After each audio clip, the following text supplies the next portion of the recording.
Саламатсыңарбы менин сүйүктүү окуучуларым. Бүгүн биз кыргыз тили сабагын силер менен чогуу баштайбыз. Кыргыз тили сабагында созулма үндүүлөр менен таанышабыз.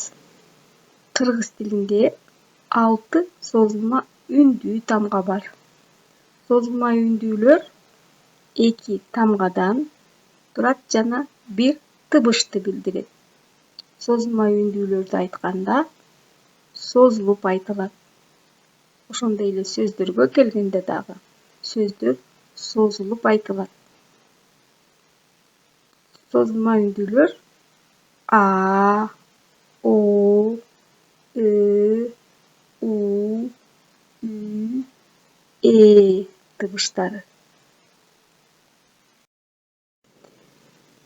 Чогуу созулма үндүүлөр катышкан сөздөрдү карайлы. Шаар, город, тоо, гора, комуз, күү, мелодия, ак куу, лебедь,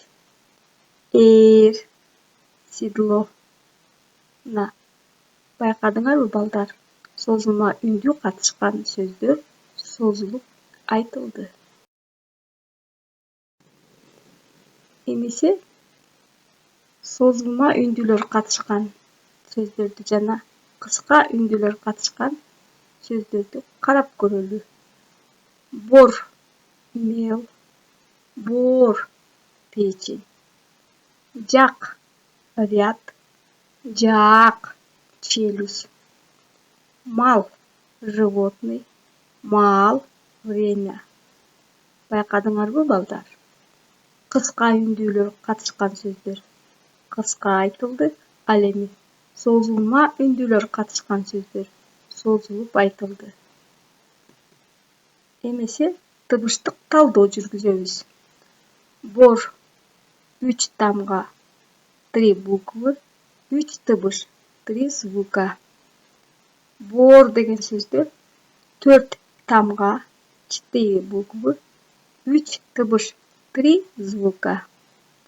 Жак 3 тамга 3 буквы, 3 тыбыш 3 звука. Жаак 4 тамга 4 буквы, 3 тыбыш 3 звука. Мал 3 тамга 3 буквы, 3 тыбыш 3 звука. Мал 4 тамга 4 буквы, 3 тыбыш 3 звука. Сабагыбыз да аягына келип жетти. Саламатта калгыла.